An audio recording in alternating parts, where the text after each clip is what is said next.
In this episode, we're talking with economist Michael Blythe, and we're going to explore property taxes and whether changing them will have a material effect on the housing market. Why is it that economists seem to love land tax? Will the removal of stamp duty really unblock the supply of new listings, particularly from downsizers? And why are the positive aspects of negative gearing and capital gains tax discount ignored by so many commentators? Welcome to The Elephant in the Room. This is the podcast where we love to talk about the big things in property that never usually get talked about.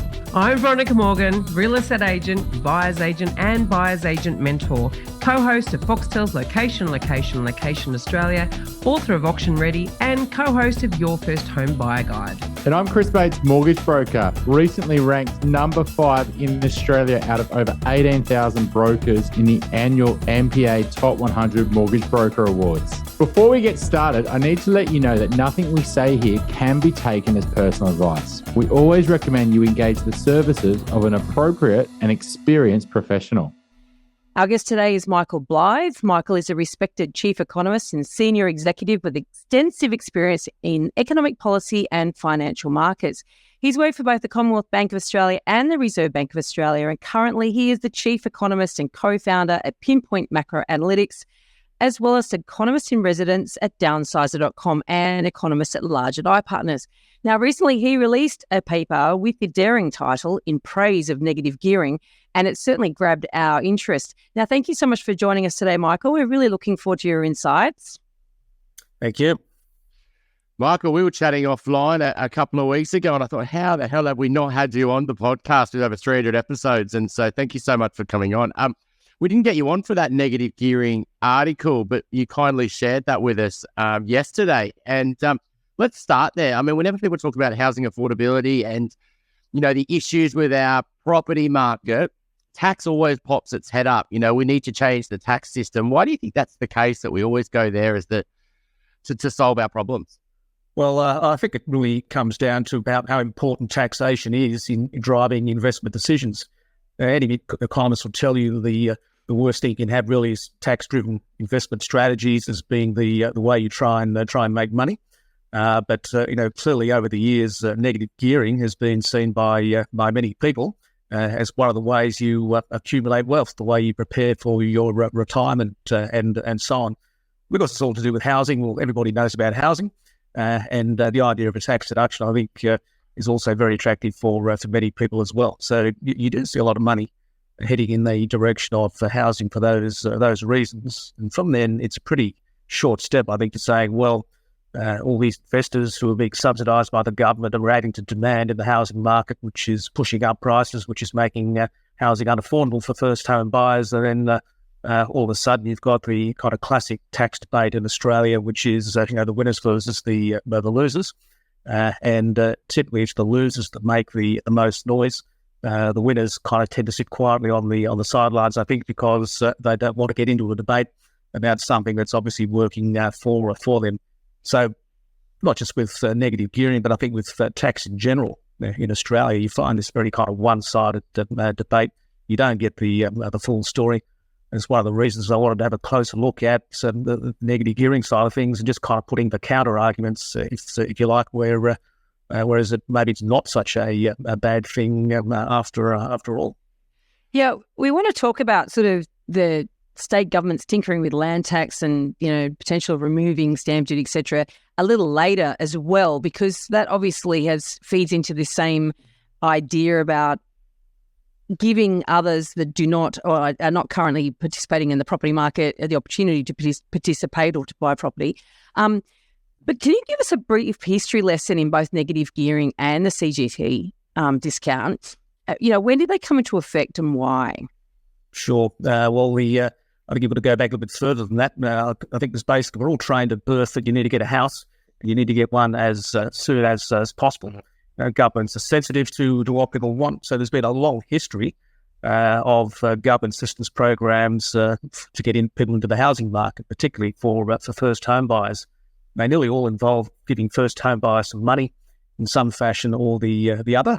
And all that does, I think, is increase the amount of money people are prepared to spend. So I think the smarties who get in first do actually get some benefit out of these schemes, but very quickly this benefit gets capitalised into the house price, and so it's not a benefit at all for the typical first home buyer. So of course, what do we do then? We start tinkering around the edges with the tax system as part of the whole process there to try and encourage people into housing. And I think the kind of initial impetus for negative gearing really came from that source. The idea was we'll encourage investors into the housing market. They'll boost supply. That will impact on price or restrain price growth and the like, and that's going to be a help for first-time buyers and buyers in general. Now, it didn't take too long. I think certainly back in the 1980s when this was a big topic as well, that the negative gearing idea started to be seen as a bit of a rort for higher income earners, and so we started to fiddle around with it. So first thing we saw was the winding back of negative gearing by Paul Keating when he was treasurer. There's a lot of debate about this. A lot of people claim that it had no impact on the market at all. Other people claim it did. Now it's impossible to say with certainty, but if we do look at the hard data, we did see an increase in rents coming through at that time at a faster rate than before. And we did see various other indicators which suggest to me that it did have a more sort of upward pressure on the housing market, and certainly very quickly the reverse course and negative gearing was back on, and it's been there ever since. Now, all this was happening at the same time where one of the big positives from the Labor government at the time was the economic reforms they were pushing through. And one of those things they brought in was the taxation of capital gains. Like all governments, all bureaucrats, I suppose, the system they designed was very complicated. It was all about having to index house prices, and you were paying taxes on the real capital gains and the like. And for most people, it's just so complicated. You had to hire an accountant to sort it all out.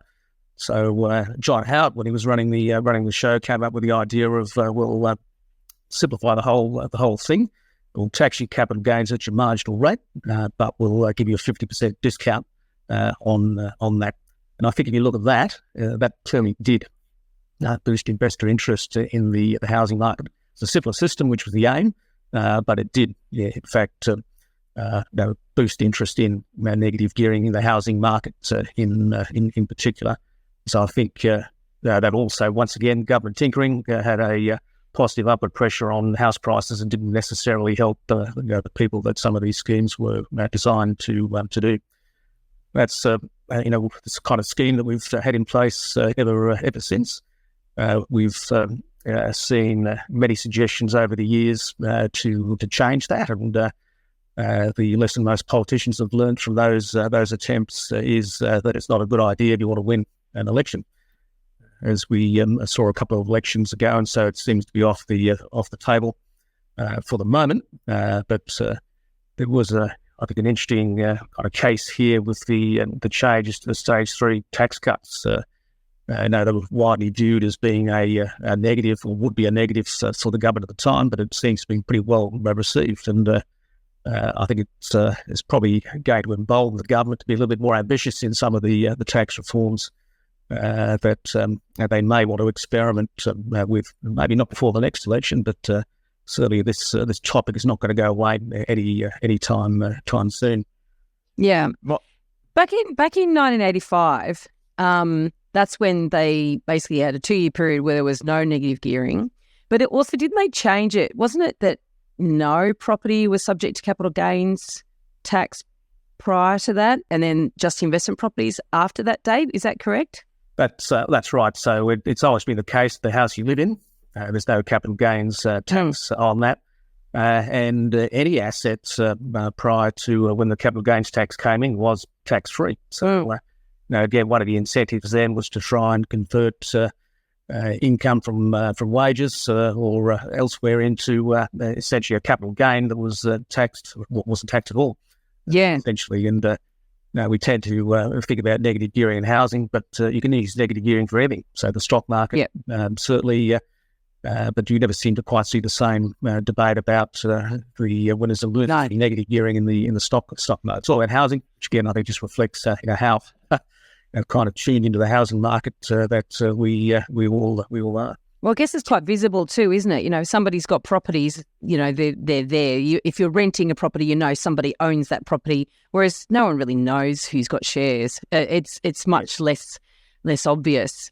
But one of the things I noticed in your report, though, that when you go back to that 2-year period between 85 and 87, when there was no negative gearing available, right, as in no tax deductions available by negative gearing for property investors, it seemed to be a good thing for first-time buyers. Didn't the price growth slow down? Rents went up, so definitely not a good thing for renters. But didn't price growth slow? Is there a correlation there, or could that just be coincidental? Yes, well, that's the trouble when it comes to this argument. You're never quite sure, was it just the tax thing driving this? Was there something else happening at the time that had an influence there? But you certainly saw a slowdown in lending to investors, which is what you'd expect. So negative gearing wasn't attractive anymore.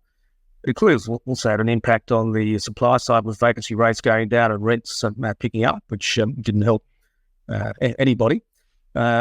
Interestingly, that piece I wrote that we're talking about, I had a lot of reaction to that, and everybody has a different story about what happened in their area. So the figures I've been talking about at the national level, but you can certainly pick those apart and find areas where prices went down, prices went up. It's just kind of that national picture where you get that message.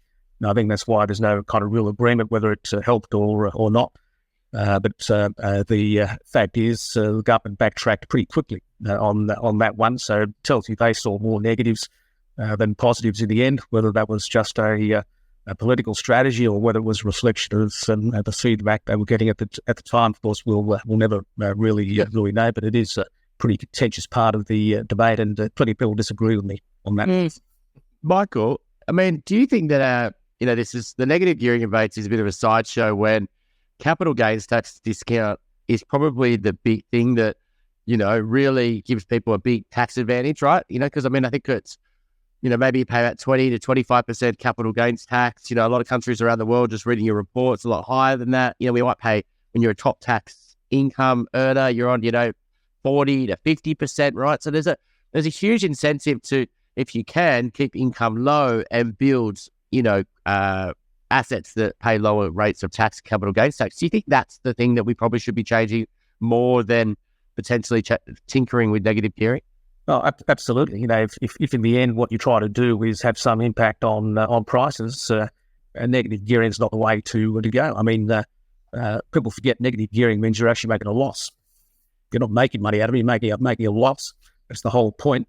The payday comes when you sell the place and hopefully make a capital gain that's greater than your accumulated losses. And that's where that 50% discount on the tax becomes very, very attractive. So if you really want to use the taxes to try and influence prices, then the capital gains tax is the thing that you should be looking at. But you don't hear particularly much about that.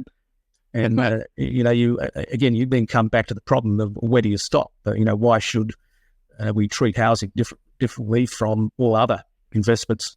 And level playing field, we all love level playing fields, especially when it comes to taxes. So I suspect all you do in that case is that people would kind of switch from housing into the stock market, maybe. So by changing these taxes, then you're probably forcing people into riskier investments because the tax system favours those investments unless you change it across the board. And then you have the problem, where it's a perfectly legitimate business expense if you borrowed money to build up a business and so on. So why, from an investment perspective, is housing any different? So, it's all in or all out.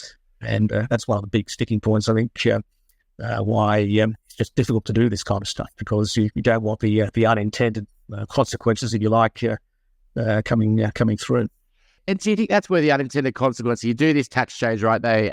Labor Party, for example, they say, right, we're going to halve the discount. So they need 25% discount, not a 50% discount, right?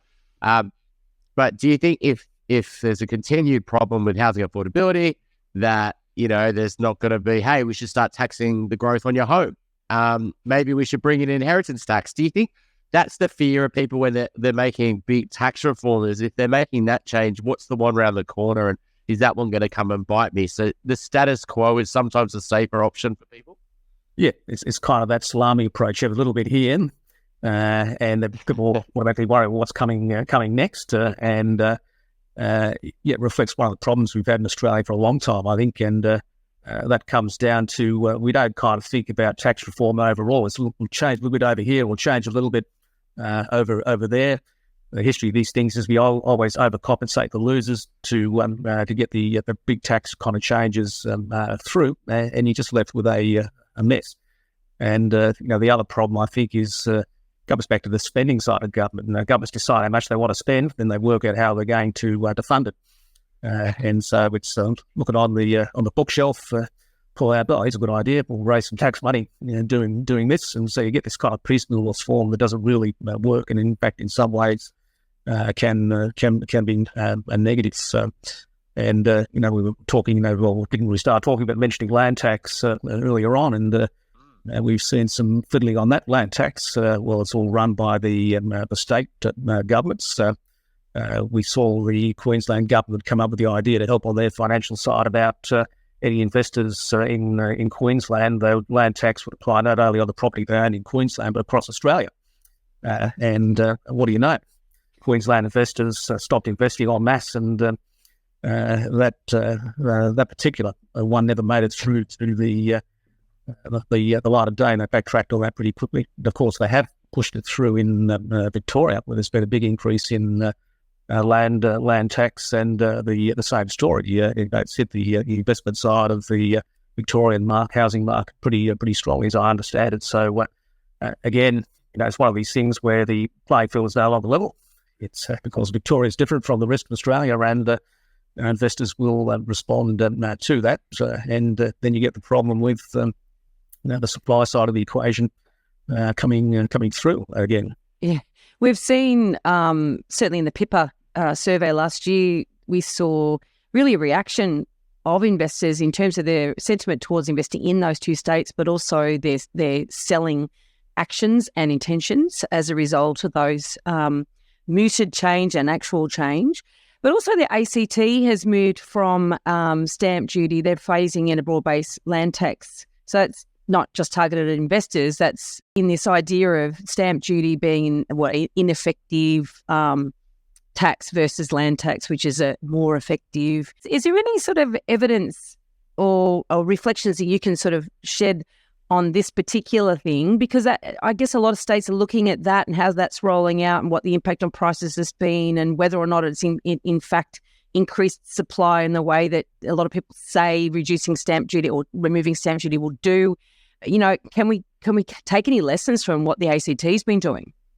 Yeah, well, again, as an economist, you go back to the kind of theory and so on. It tells you that stamp duty is not a good tax, and it's one of the worst taxes. It's one of those taxes that kind of throws sand into the gear wheels because it discourages people from transacting, typically. Quite often when you see all these surveys about why people are reluctant to move, it comes down to moving costs, and the biggest moving cost, of course, is that stamp duty. So if you shift to a land tax, then, that makes a lot of sense from a longer-term perspective there. But then, of course, you've got this kind of transition problem, I think, because you've now made it cheaper to buy a property because you're not paying that stamp duty and you're paying that kind of smaller land tax, maybe forever. But at least initially, when you're trying to make that first purchase, we've increased the spending power of first home buyers, and that's going to shift the demand story again. And I haven't seen the latest figures, but I think the ACT market is still pretty hot, perhaps partly as a reflection of those tax changes. So I think ACT, given the kind of the workforce there, you've got a lot of people who've come from university and started work in Canberra. So, in a sense, you have a more highly qualified workforce there that's more likely to see some of the benefits from that than is probably going to be the story more broadly. But it's that transition phase that you're creating issues, particularly at a time when we know across Australia demand for housing is really, really strong. Yeah. And again, any economist will tell you, prices, it's all about demand and supply. And when population's growing at the rate it is at the moment, the demand side is strong. At the same time, new construction is falling away. So that kind of demand-supply gap is only getting bigger at the moment. How do you fix that? Well, in the ideal world, you'd increase supply, and the government's put out some pretty ambitious targets there about how many houses they want to build over the next 5 years. 1.2 million, I think, is the number. And we've never built that many houses over any 5-year period ever in Australia at a time when a lot of building companies have, in fact, been going broke. It's just hard to see that happening. Yeah. So if you're really worried about the price story at the moment, you have to fiddle around with the demand side. Well, lots of talk about cutting immigration, and the numbers will go down there. But ask any business whether they want to see the lack supply tap turned off, and there's not going to be many people jumping up and down in favour of that. And of course, the other option is to put interest rates up. That's a pretty good way to limit demand for housing. But hands up, who wants another rate rise coming through? Not many people really. So we've got trapped, I think, at the moment that any option to try and fiddle around with demand and supply is it's either not going to be enough or it's going to have, again, adverse consequences elsewhere in the economy. I think one of the things complicating the demand-supply equation in terms of property sales is the rental problem at the moment, the rental crisis. So you've got, where do you go? If you don't buy property, what's your alternative? It's pretty dire at the moment. Also, one of the things around stamp duty, one of the big arguments is, a lot of the reason people don't downsize is because of the cost to buy another property, the stamp duty, the transaction costs. And I'm curious to know whether in the ACT we've seen evidence or not that, taking that inhibition away, taking that barrier away has freed up any supply in terms of that more mature housing stock. Do we have anything on that, or is it sort of yet to be determined? I think it's probably a little bit too early to say any kind of thing definitive to show on that front yet. And, of course, the problem is, I suppose, the ACT is the smallest housing market, or pretty much the smallest housing market across the country. So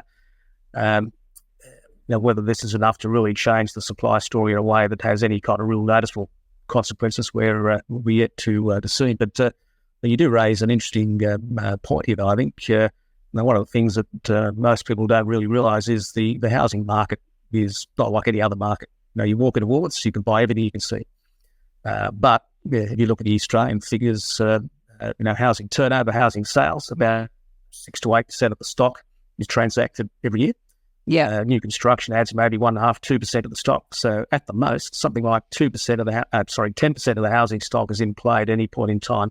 You don't need much of a shift in demand and supply to have a big impact there, and we see that reflected in prices, vacancy rates, rents, and so on. The other 90% is off the market because people don't want to sell. They're quite happy where they are, or they feel they're trapped because of these transaction costs and the like. But in some ways, it's not so much fiddling around with the 10% that's in place. What can you do for the other 90% that maybe gets a bit more of that? Yeah, and to put that in context, there's like 11 million properties in Australia, and I think last time I looked at CoreLogic's figures, there was something like roughly 500,000 transactions over the previous 12 months. So that's 500,000 transactions out of 11 million properties. So that's what you're talking about there. And that's how we value the rest of the market, isn't it? Based on those transactions. Yes. Of course, if you suddenly you bring and those numbers are down, because I remember not that long ago when the sort of average annual transaction was around about 600,000. So we have talked about supply being down, but obviously there's supply, there's transactions, there's new listings, there's all these different sort of figures that we keep an eye on in terms of what's happening in the property market. But do you see any material shift in changing that transaction figure? I suppose at a time when interest rates are high, clearly a lot of people have been squeezed out of the market. Now, all the debate now is rates are coming down, and that's probably right. Maybe not for a while yet, but all we're going to do when we reach that part of the monetary policy cycle in Australia is increasing again the demand side of the equation. doesn't necessarily play out in a way that helps first-time buyers again. Probably not. We'll take the pressure off existing households, and that'll be a good thing.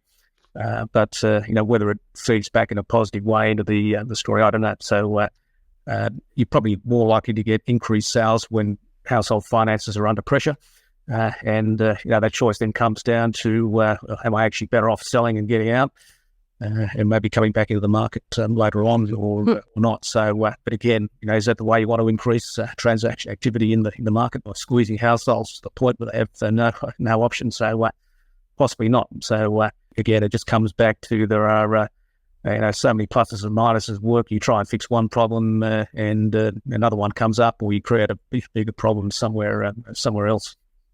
Michael, I guess if we fast forward a few years, right, and let's say the property market takes off again, right? I'm just doing a hypothetical, right? The interest rates start to get cut, borrowing capacity goes up. We've still got a migration, building shortage. There's more and more people wanting to enter because, like you said, when you're born, you need to own a home. That's sort of the belief that we've got. From a social point of view, like, what's your take on the pros and cons of an expensive property market? Like, what are the things that I guess are good for us in terms of our wealth? But what are why is it such a big issue when we've got real issues with affordability? And what's your take on the property being too much of a too big to fail problem? Well, I think it is. Households account for most debt in Australia. Encouraged there by government policies and in many cases. Financial stability is a very important component of keeping the economy together. So you want to take every step you can to avoid that instability, because we've seen just how damaging that can be in other countries. Equally, how long you can take to resolve those problems when they run away from us.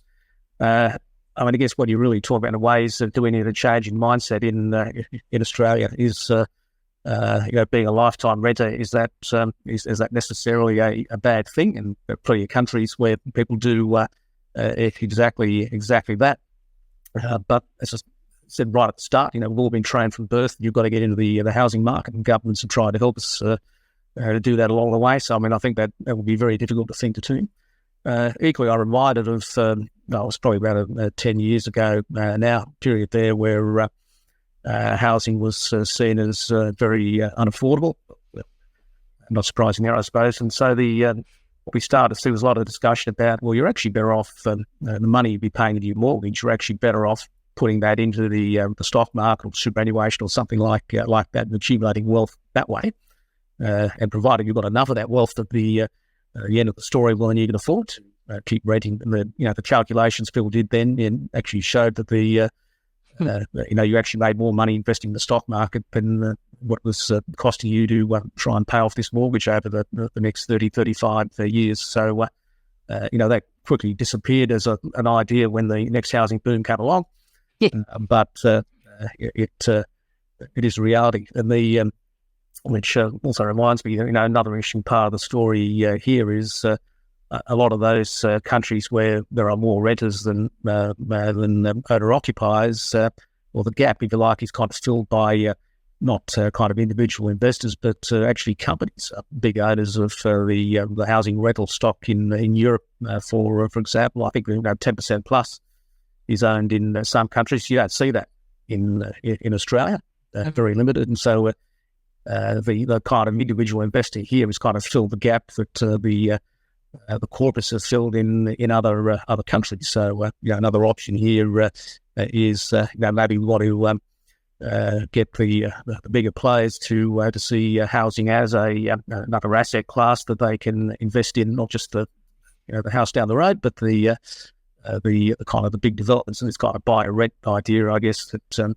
is another kind of popular component that people are talking about at the moment, is a reflection of that. Unfortunately, all these kind of supply side issues are just going to take a long time to actually have any real effect. That's not to say we shouldn't do them, but we shouldn't expect to see things improve tomorrow when we go down that path. Well, because there's structural and a mindset in terms of the psyche of the country as well. As you said before, we are born thinking we should buy a property. So it takes a lot to sort of get out of that headspace. But also it's a problem that we've created by our increasing property values that from a corporation's point of view, to make enough money, to make enough sense, you've got to have better tax environment. The land tax is a killer in these cases, but also you've got to have a situation where your investment is giving you a good yield, and that then puts a lot of pressure on the rents that they've got to charge in order to make that investment stack up from a company's point of view. So it's almost like we've created a problem in this country where that makes that really untenable as a corporate solution. And look, back to the sort of negative gearing thing. Is there any substance to the argument that's put out at the moment by some proponents of change that negative gearing is bad for both home buyers and renters? I suppose the argument there is if the property that you want is being sold to an investor, then yes, clearly it's a negative for the owner occupier, and that investor does need a rate of return on their investment. And the mentality there, particularly when it comes to interest rates, is, well, as rates are going up, my mortgage is going up on my investment property, so I'm going to charge you more rent. But that is a common belief that's how rents work. But the reality is that owners can only charge what the market will bear. Currently, the market will bear increased rents, and so it's not because of interest rates that those rents are going up. It's because there's a lack of supply of rental properties, right? And people could conflate those two things, but the fact is that, through the COVID years, yes, interest rates went down. Again, we could conflate it. The COVID years, interest rates went down and so did rents. And now interest rates are rising and rents are rising. Different reasons, but looks like it could be the same. So that's one thing. But also, like, if we had more corporations in the rental space, they, by virtue of their power and their market dominance, could create more of more control over rents. Whereas individual investors, it's hard to corral that market. You know what I mean? Like, it's not like everyone. There's not a union of property investors that can all meet and decide they're going to set prices. You know what I mean? It's very much market driven. Yeah, and I think that's right. And there's a lot of circularity here in a way. Years ago when I used to work for the Reserve Bank, you would get endless phone calls from people asking, what is the latest inflation rate? And it took me a while to work out, but essentially these were property investors who wanted to know what the inflation rate was because they were going to increase their rents by whatever the inflation rate was. So you look at the data, and for years and years and years, rents grew somewhere between 2 and 3% a year because that's what the inflation rate was. So part of the story now, of course, is inflation's high. So rents are just another price, and so it's either a reflection of genuine demand and supply pressures, and/or here's a great way to or smoke screen to put up rents. As I say, in the end, you squeeze renters out of the market as well, and that process comes to an end. So it does look like it's a genuine demand story at the moment because rents keep rising and they're not showing any particular sign of slowing at the moment. So of course, what do? We start talking about rent controls and the like. So our initial kind of reaction is to dive into the tax box again, or the policy box again, to create another distortion in the market to try and fix another problem somewhere else in the market. I'm on a personal mission to help more people make better property decisions. And you can find out all about what I'm working on at veronicamorgan.com.au. And there you'll find resources for first home buyers, details about my buyer's agent mentoring program, access to suburb help for investors, or if you're looking to buy your dream home or an investment property in Sydney's inner west, eastern suburbs or lower North Shore, you can connect with my team at Good Deeds Property Buyers. If you're thinking about buying your first home, upgrading to a new one, or purchasing an investment property anywhere in Australia, we would love to carefully guide you through this journey and importantly get the finance right. Please reach out via our website, wealthful.com.au. Michael, you mentioned there around the you worked at the RBA, and I just have to go there because it's always topical. Everyone really wants to know what's happening right now. We like to produce content that's a bit more educational and evergreen. But I mean, what's your take on, where we're at, as an economy, as a, getting our inflation under control, our position in the global market, and what's going to happen with interest rates, etc. What's your view on, have we tamed the beast? Have we put the genie back in the bottle? And are we going to be able to, orchestrate this nice soft landing? Or do you think there's another story that people are missing, and, it's not going to go as easy sailing as sometimes people think? Yeah, I mean, we've applied the traditional medicine, a whole series of rate rises there, and they had an impact on the economy. So we look at the GDP growth figures. Every quarter last year was a slower rate of growth than the quarter before it. So the economy has slowed down. It's slowed down a lot. There's no surprises there, and inflation has dropped well below the peaks. But as always, it's what's below the surface there that is the issue, I think, and that is nearly all the deflation or slowing in inflation we've seen has been on the good side of the equation. Services prices, like rents, are still growing pretty quickly, and they're much harder to contain. Insurance costs going up, because of the cost of all those bushfires and floods and things. There's nothing that you can do with interest rates about that. Rents, well, we could put up interest rates again, but is that going to fix the housing crisis? No, it's not going to help at all. So you've got this problem, I think, on the services side of the story that's proving much harder to squeeze. And I think the way that plays out in the end is this idea that rate cuts are imminent is misplaced, because they're not going to cut rates until that services story starts to be heading in the right direction. I say it's not just Australia. Across the world, it's the services inflation story that's proving particularly difficult to contain. Australia, we've got a new governor at the Reserve Bank, and the basics of monetary policy, the aims aren't really any different. But what she's made very clear, her kind of top up to the story really, is that she doesn't want inflation just to be below 3%. She wants it at 2.5%.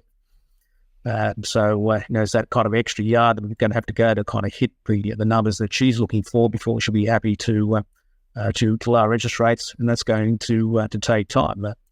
Again, just one of the lessons of history is it's that kind of last 1% off the inflation rate is the hardest to achieve. So you can very quickly go from 8% to 4% in inflation, but trying to get from 4 to 3 and then 3 to 2.5, so it's that last 100 yards that is the most difficult to achieve. And so the risk there is interest rates stay where they are for longer.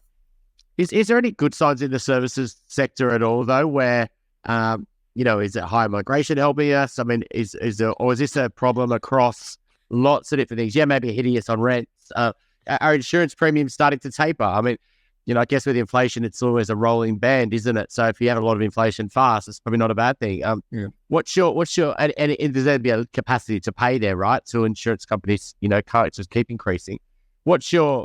Is there good signs there? Or do you think that, if anything, that's not going to go away and that's potentially going to lead to higher prices, and you get this sort of price, inflation spiraling effect that kicks on, and then people start asking for more wage increases because the cost of living sticks around and their mortgage is smashing them, and then we have to keep putting our prices up. Do you think we're heading down that route, or can we see more positive signs?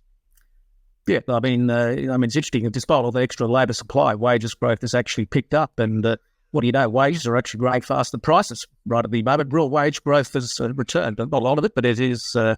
And so, again, the biggest driver of services prices is wages. If they've picked up, then that certainly kind of argues against it coming back.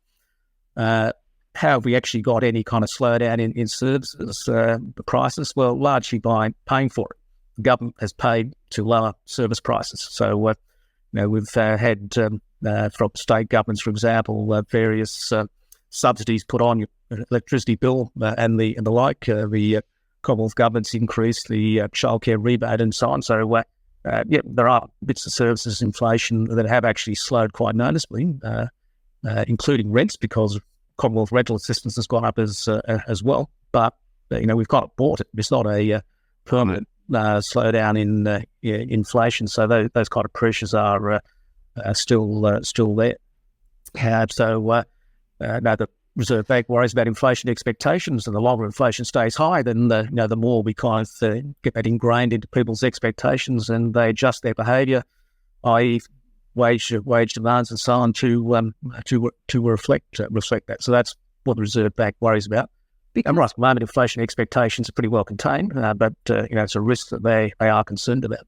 One of the things that we talk about quite a bit in this podcast is that, the blunt tool of interest rates, and it only targets as subset of our, we've got 11 trillion, hang on, I'm trying to remember, the value of property in this country, and is something like 22% of it is in debt. So therefore, those owners are the ones disproportionately impacted by interest rate rises. And then you've got a whole segment, self-funded retirees, for argument's sake, are benefiting from interest rate rises. So there's only a section of our community that's really impacted by the blunt tool that the RBA has to deal with inflation. And of course, if it's inflation with services, it's totally out of the control of interest rates, then is it just a waiting game? Yes, you're saying you can buy, the government can, pay to get inflation of services down. But other than that, what tools do they have at their disposal? Well, the Reserve Bank has one tool, and that's interest rates. So they're deploying it, the way you would expect them to respond. But as you say, it does have a very skewed impact. Again, way back when I worked for the Reserve Bank, it was kind of interesting. Depending where interest rates were, you got a lot of letters from home buyers with a mortgage who were complaining about interest rates too high, but you also then got a whole stream of letters from retirees who were complaining that interest rates were too low. So in that sense, interest rate settings were probably about right, because nobody was happy in a way. But so at the same time, the Reserve Bank has been tightening policy. We've had what has really been very expansionary fiscal policy settings, courtesy of the all those payments that were made during the COVID period, which a lot of people put in the bank, which are sitting there now available to keep funding consumer spending or help with the mortgage payments and so on. So again, policy changes, things were done for very good reasons at the time, but have come with these kind of longer run consequences that we're playing out now. Housing is definitely part of the story. The housing component of the CPI is actually bigger than food, for example. So housing is a bigger driver of overall inflation than pretty much every other component of the CPI, including food. So, wow. Again, a lot of that. How do you control that? Well, as I keep saying, put interest rates up again, but nobody's going to be happy with that, of course. So they are in a bind. Probably is time to think about other issues, and there's been plenty of suggestions out there in the past about we've got this GST rate that's been 10% forever. Well, if you can kind of actually make that a bit more flexible, put it up when needed and back down again when needed. So there are fiscal levers you can pull there. You can try other reforms in the housing market again, for example, that might increase transaction activity, and we've talked about stamp duty and land tax and so on. But the interesting question, we talk about this housing crisis and supply shortages and the like. But you look at the data out of the last census and do the calculations, you can actually show there are 13 million spare bedrooms in Australia right now. So we don't so much have a housing shortage as a bedroom glut. But those bedrooms are just the wrong area. So, try to relocate those bedrooms or make those bedrooms available in some way is, another thing to think about. And, downsizing is an obvious example there, because you free up those bigger homes for, people who want them, or if nothing else, you free up those bigger blocks of land that are then suitable for, redevelopment. You're probably impacting on the supply side of the story in a positive way there. Does kind of lead you back to stamp duty again, because one of the biggest reasons people don't want to move is that cost of moving, particularly older people who don't want to pay that. I was going to go exactly there, Michael. So good job taking us down the downsizing route, because I know you've done a lot of work in this space. That what you ended on there was the perception problem, or the barriers for people to move, and how they see their family home and their attachment to it. What's your take on the whole because there is this belief, right? There's all these spare bedrooms, that people are in these homes. If only we could free them up. But they've got a tax-free asset. The kids want to keep them in the home. They don't want to leave the area. They love their home. All the family come there for Christmases, etc. They know that they feel comfortable and safe there with their neighbours. And they can't go and find anything in the area because they just haven't built properties that suit them. Like, what's your take looking at all your research? Because it seems so obvious. Let's move them on. You've had your time. You don't need those bedrooms anymore. It's time for you to shift out and give it to someone who needs it more. But there's a real challenge in motivating them to move. And, things about putting more money into superannuation. Yeah, I mean, it's helpful, but it doesn't seem to move the needle. What's your thoughts? Yeah, I guess the issue there is if you look at people aged over 60, at least half of them have been in their current dwelling for more than 20 years, 30 years, 40 years in some cases. They've been there a long time. They know how the local area works. They like the place they're in. They're near all the sort of services and so on that they need. So, why would I want to move, particularly if I'm going to have to pay all these taxes and charges when I do? How do you shift that mentality? Well, I think part of it's going to happen naturally anyway, because what you find is that a lot of people in that age bracket, that kind of 60 to 70 bracket, where most potential downsizers sit, a lot of them are asset rich because that house they've had for 20, 30 years has been a great way to increase their wealth. But they're cash poor. Their income drops dramatically when they retire, and it's very hard to spend the house without actually selling it. That house has also grown in age at the same rate that the person living in it has, and so that older house now has a lot more maintenance required with it. It's got a garden you've got to look after, and not surprising when you look at the demand for services. The biggest demand amongst older age groups is for gardening, home maintenance, and the like. So how do you kind of fix up the income problem they have with the increasing kind of negatives of the house they have? And downsizing is one of the ways you can do that. Obviously, provided you can the place you move to is worth less than the one you're in now, then you're freeing up assets that can be invested to boost your income. And then you come to this problem, of course, is people say, well, can't find anything in the area that I want, or it's too expensive. And some of the things that people tell you when they say why they're reluctant to downsize, shouldn't be surprised really, but did surprise me when I heard them. Well, one of the questions you get is, where am I going to park my caravan? You forget, these people who have got plenty of time to go on holidays and so on, and the dining room table is the other big issue. Because if I don't have the dining room table, then the family can't come around for Christmas dinner and the light. So these are the sorts of issues that don't occur to people who aren't in that downsizing group. Certainly don't appear to be occurring to developers and so on of building that. So we need to build the right dwellings in the right area, essentially. Michael, in your research, did you find that there's a sweet spot where they're a bit more hopeful, they're a bit more optimistic, they are not against change? Maybe it's, circa around the retirement age, they're still in the workforce, but once they get through that and they get into, say, their 70s, let's just say that's the line, they become more risk adverse, they don't want to go through a big life change, particularly if they lose a partner or something like that. Like, do you find that there's a downsizing sweet spot and then it becomes all too hard, I'm just going to stay where I am? And I think that's a huge opportunity missed there, because they're probably the ones who can downsize the most, right? Because they've got less needs. Do you find that's a problem there? Oh, absolutely. That's 60 to 70 age bracket. That's the kind of sweet spot, if you like. 2/3 potential downsizers, according to the surveys, are in that age group. And certainly once you get above 70, then the response then becomes more, it's too hard. I'm too frail. What's the point of moving? So yes, that's the kind of group that where all the action is, and they're surprisingly large group. Again, according to the surveys, there's something like 1.9 million people in Australia right now who say they're thinking about downsizing sometime over the next 2 years. Now, thinking about and doing it is a different thing. In fact, it does give you an idea of the potential market there. You can only kind of unlock it somehow and do the calculations, and you'd be looking at something like over $700 billion worth of property sales across Australia over the next couple of years, as all those people go ahead.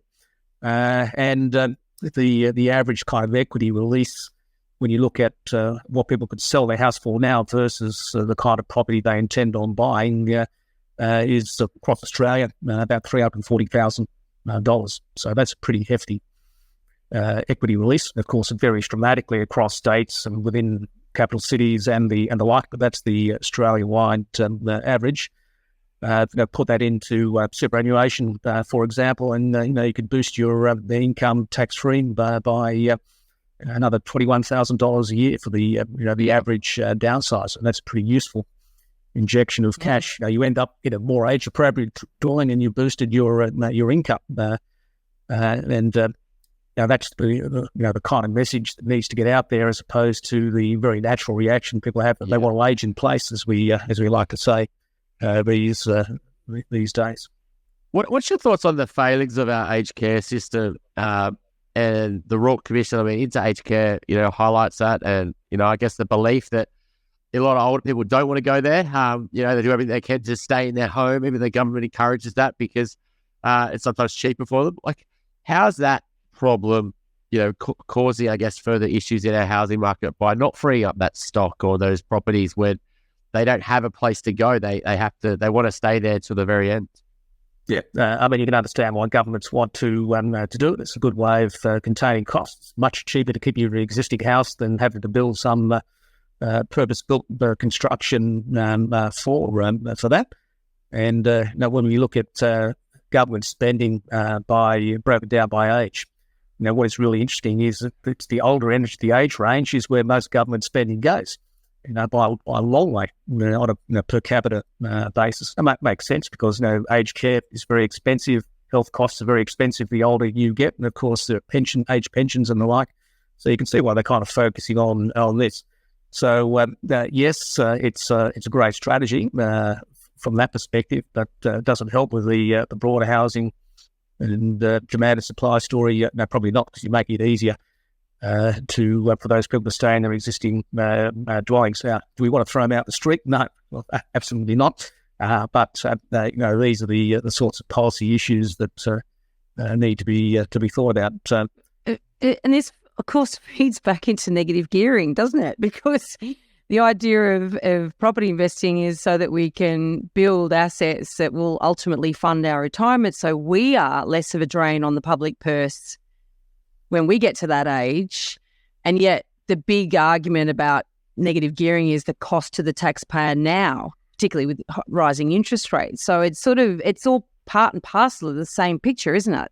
Yes. Oh, yes. I mean, you just go around a big circle here, really. But that's right. So the fact that government finances are under pressure and they're going to stay under pressure just tells you that the pressure for the individual to fund their own retirement is only going to continue. Already we've seen popping into the debate the idea that people in aged care and so on need to pay more of the costs depending on their wealth and income, of course, which just kind of highlights that point. So how do you raise or how do you build your wealth so you can fund your retirement? Well, superannuation. Most people feel they're kind of forced to put money into superannuation, so they don't want to put any more in necessarily. Particularly since the rules seem to change every year, so people are a bit suspicious about that. And what's the one investment we all know and love? It's housing. So you do get a lot of people who want to take advantage of the negative gearing as a result.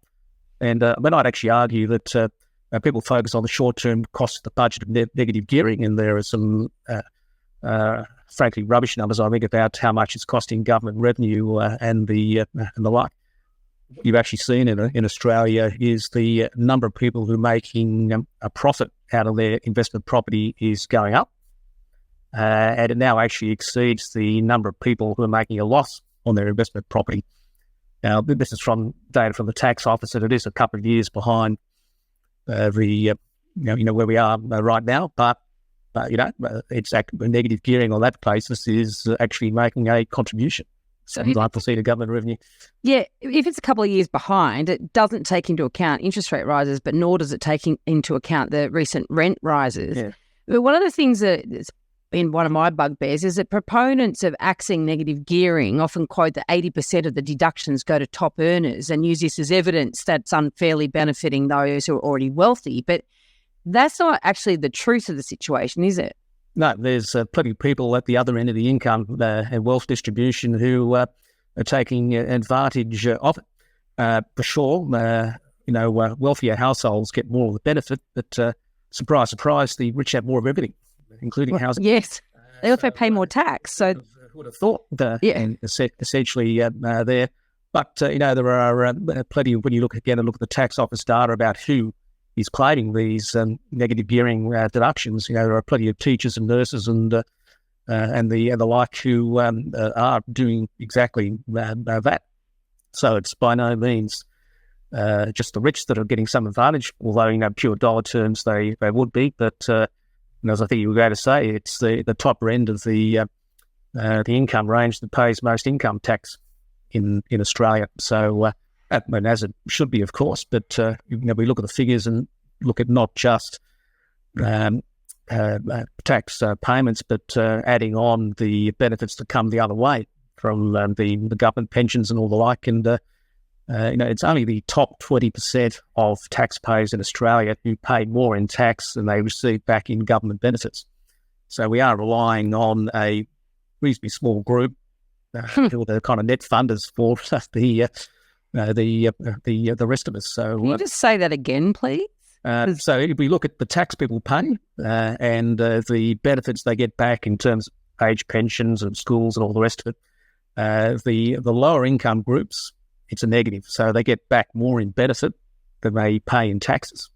And it's only the top 20% where that balance shifts. So they pay more in tax than they get back in government benefits. That's not often published or publicised. Is that it? I mean, that's, again, right, as you said at the start, one of the reasons I did this negative gearing paper was because, all the negatives get trotted out all the time, but none of the other other factors to think about here do. Well, I'm not going to say that rich people deserve at least some benefit in there somewhere, but this is the group that is funding the equation. So we've got an over-reliance on income tax in Australia, and because of our progressive tax system, government benefits and the like, it's only the top end that are paying more than they're getting back. And I just think, I think that's sort of fair in a society, but it just needs to be recognised. And I think that's why I thought, great, say it again, because I've never heard it expressed that way. Yeah, interesting. We've got 1 minute to go, so we're going to quickly ask you, do you have a property dumbo for us, a lesson we could learn? All right, well, I suppose it really comes down to don't let emotion sway you, I think, in both directions. And I think one of the classic story or issues that people have is they see prices are going down or they get told prices are about to collapse and the like, and they want to get out of the market. And there are plenty of people who've done that over the years, and then they found they can't get back in. So in the end, buy and hold has always been the best strategy. And that house you bought 30 years ago is looked after you pretty well when you look at your assets and liabilities and the rent you're not paying. Yeah, totally agree. Not to knee jerk. Michael, that's been a really fascinating and interesting chat. We really appreciate your time. Thank you so much for that. Well, thank you for inviting me. Thank you, Michael. It's I'm surprised we haven't had you on, so I'd love to have you on again. And a big shout out to your chart pack, actually. So Pinpoint, we'll put a link in the show notes. And it's an amazing chart pack. I found out about it recently. It's a great resource for anyone who wants to track these things. So thanks so much for coming on, and would love to have you on again. Thank you. Pleasure. If you have a question that you'd like us to answer in an upcoming Q&A episode, you can send us a voicemail or written question via the website, theelephantintheroom.com.au, or you can email us directly at questions@theelephantintheroom.com.au. If you like what you're hearing, please share this episode with others you feel would benefit. And while you're at it, why not leave us an iTunes review? 5 stars would be great. I know that sounds a bit cringy, but we have it on good authority that every review helps make it easier for other people to find out about us and and hear what our amazing guests have to say.